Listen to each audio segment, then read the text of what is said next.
new defense plans and strengthening our transatlantic defense industrial base.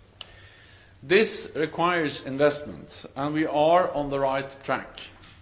I expect 18 allies to spend 2% of their GDP on defense this year, a six-fold increase from only 3 allies in 2014.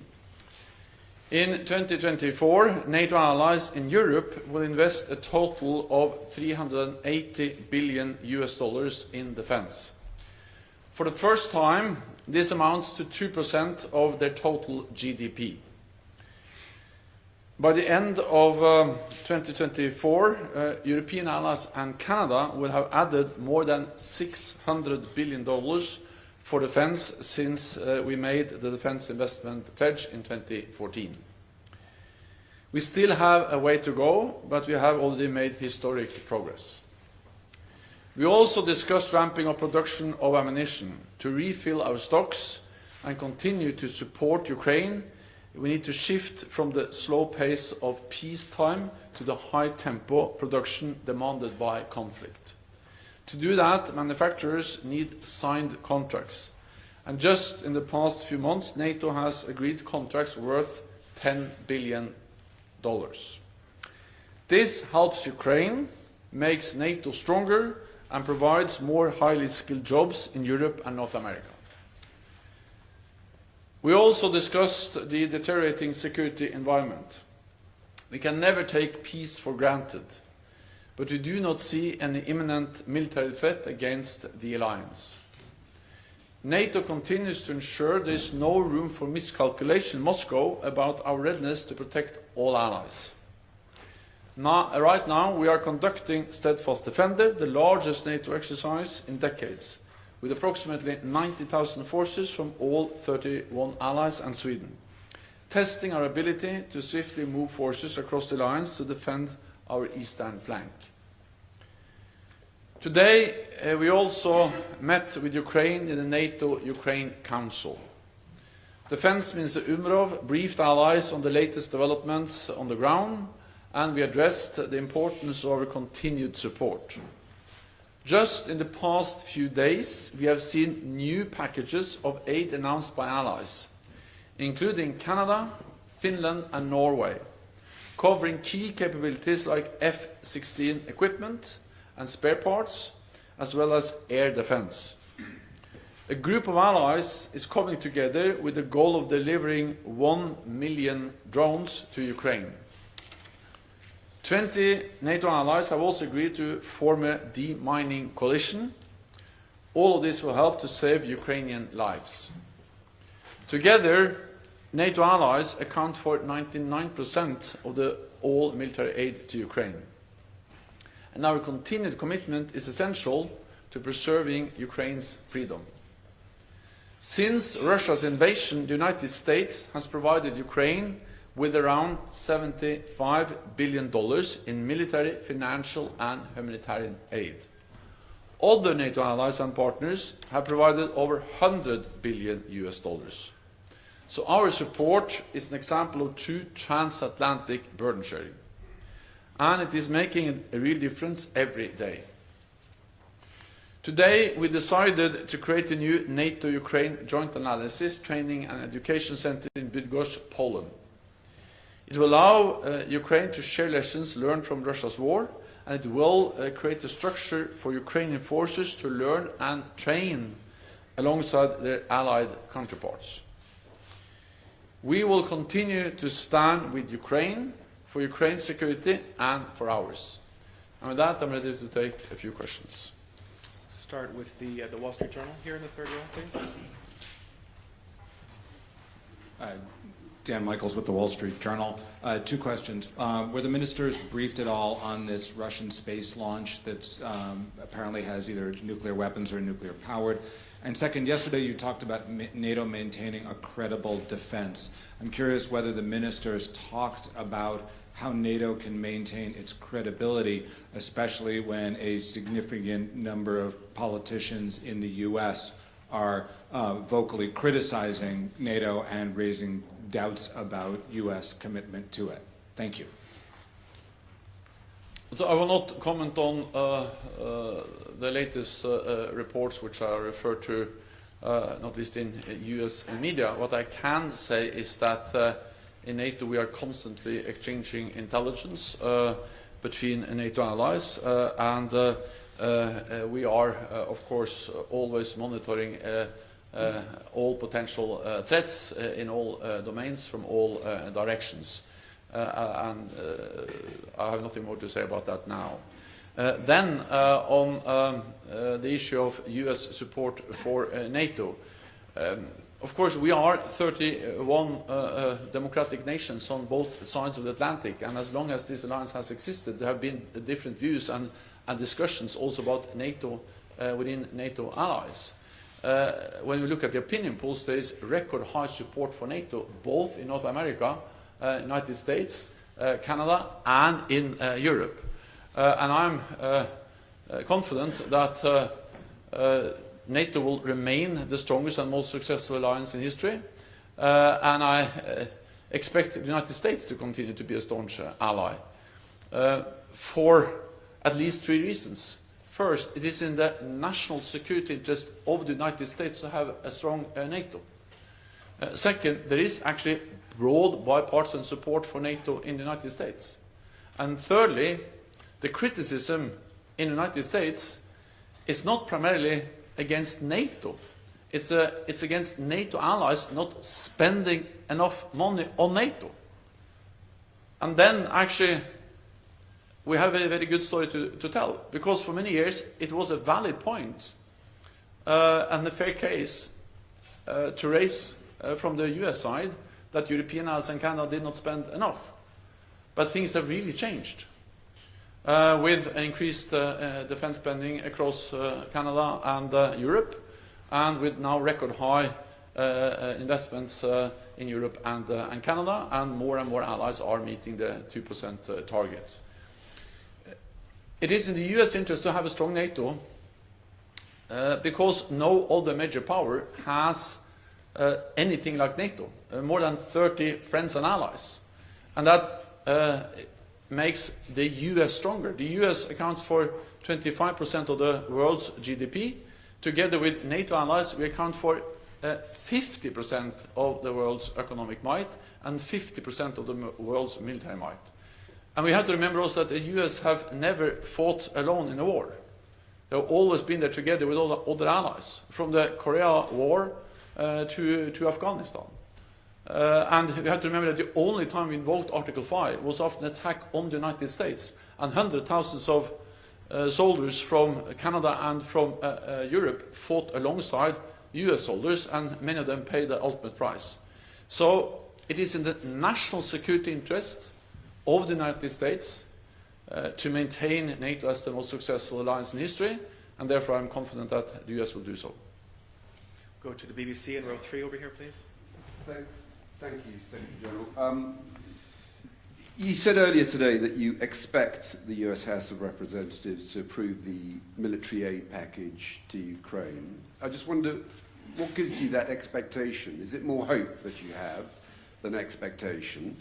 And would you go as far as to say, without US military aid to Ukraine, it could prove fatal for its defences? We're seeing what's happening in Avdiivka at the moment, with the Russians making advances surrounding the city, and Ukraine not having enough ammunition. I expect the US Congress to agree a package for Ukraine because there is a broad majority in the Congress for supporting Ukraine. And I visited the United States and spent much time also in the Congress meeting politicians from both sides of the aisle, and they confirmed the message that actually there is a broad support for Ukraine. And I expect that this majority in the Congress, in one way or another, will be reflected in the decision. And I also met with the Speaker of the House, Mike Johnson, and we actually agreed a joint statement where it's clearly stated that President Putin must not win in Ukraine. And of course that requires support from all NATO allies, because if President Putin wins in Ukraine, it's also a challenge for us. It will be a message to authoritarian leaders, not only Putin, but also to President Xi, that when they use military force, they get what they want. What happens in Ukraine today can happen in Taiwan tomorrow. So this matters for our security, it matters for US security, and therefore I expect that the majority which is in the US Congress in one way or another will be reflected in the decision. It's not for me to guarantee anything on behalf of an independent sovereign parliament or National Assembly, but based on the messages, based on the political reality, and based on the US security interests of not allowing President Putin to win, I continue to expect that they will find a way to agree. Then, of course, the fact that the US has not been able to make a decision so far has already had consequences. It is impacting the flow of support. To some extent, this can be compensated by increased support from other allies. And the European allies and Canada are stepping up, are doing more. And if you put together the military, the economic, and the humanitarian support, actually Canada and European allies are providing more support than the United States. But the United States being by far the biggest ally, of course it's vital that they continue to provide support. And therefore, I continue to expect that they will be able to make a decision, and hopefully as soon as possible. We'll go to New Voice Ukraine here in the second row. New Voice of Ukraine. Secretary General, U.S. Ambassador to NATO Julian Smith said she does not expect NATO to offer Ukraine membership at the Washington summit. What needs to happen for Ukraine to receive these invitations? And don't you think that Ukrainians who give their lives daily for its own and Europe's security deserve concrete terms and timing about joining the NATO? And second question is, it is known that Ukraine expects to receive F-16 fighter jets this spring. Is it realistic? And will Ukraine actually receive them? Additionally, how would you estimate the chances that F-16s will help Ukraine achieve air superiority against Russia's more modern jets? Is NATO considering providing Ukraine with even more modern fighter jets after the F-16? Thank you. Ukraine is closer to NATO membership than ever before, and that's because we made important decisions at our summit in Vilnius last year.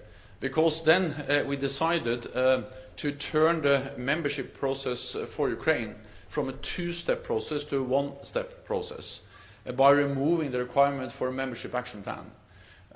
Because normally we have had as a requirement before an invitation can be issued to an applicant country, they have to be part of something we call a membership action plan. We said Ukraine doesn't need that, so that just by doing that we made the whole accession process much more simple and faster for Ukraine. The other decision we made was to establish the NATO-Ukraine Council that met today, which is a platform to strongly deepen our political cooperation and move again Ukraine closer to membership in strengthening our political cooperation.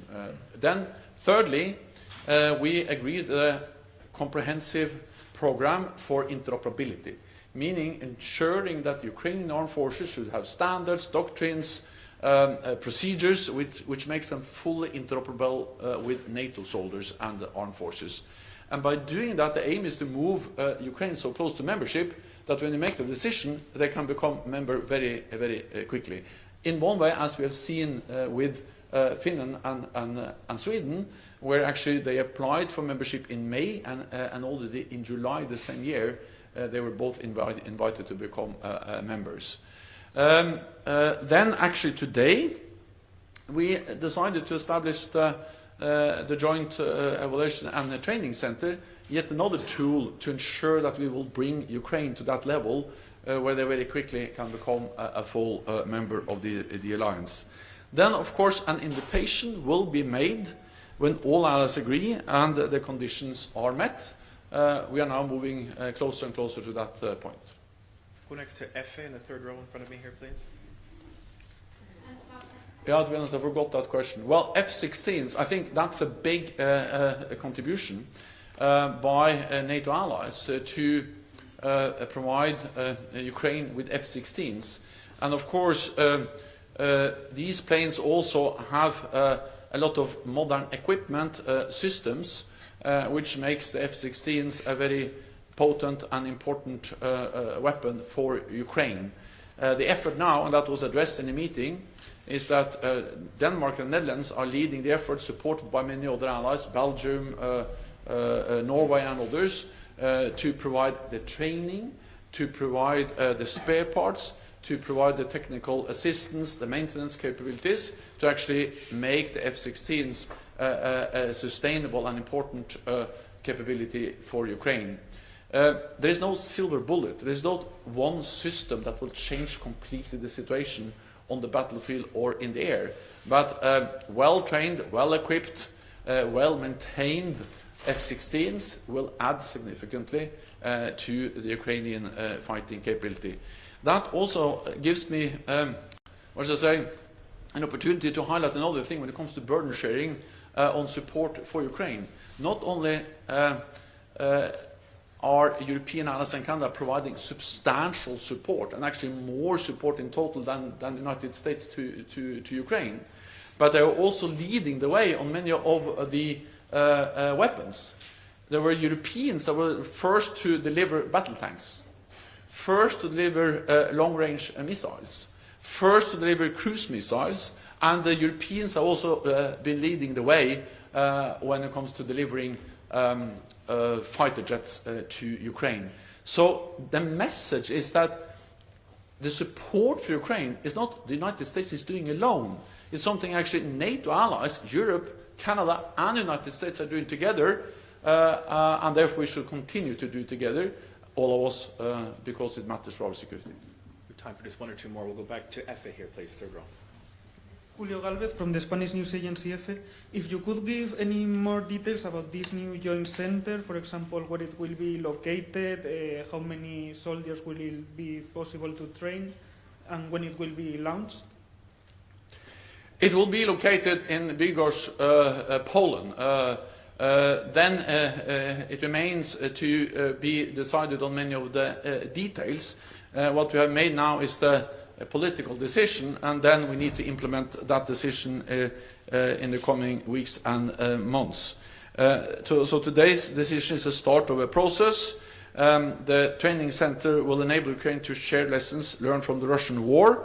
This will benefit them and us, and it will also create a platform, a framework to train alongside allied, NATO allied troops. Our expert will now work on the details, and I expect NATO leaders will take the final decision later on this year. And we'll go to Romanian National Radio in the fourth row, please. Thank you. Bogdan Sopescu, Radio Romania. There is a multiple allied naval presence around Europe, including in Baltic and North Sea. On the other hand, in the Black Sea we have just Romanian, Bulgarian and Turkish presence, no other ally. And that in spite of the need for deterrence, for demining, for protecting the critical infrastructure. And when I'm asking that, I'm taking into account the Montreux Agreement, but still. And also regarding the Black Sea, Turkey does not allow ships donated to Ukraine by certain allies to enter Black Sea. It looks like one NATO ally is blocking other allies in helping Ukraine. What do you think about that? Well, the Montreux Agreement means that now the straits into the Black Sea are closed for naval ships. That means also that Russia is not able to move in more naval ships into the Black Sea. And if you then also take into account that actually the Ukrainians have been very capable of attacking the Russian Black Sea fleet. They have destroyed a large number of ships, also big ships, and just this week a new Russian naval ship was sunk by very competent and skilled Ukrainian forces.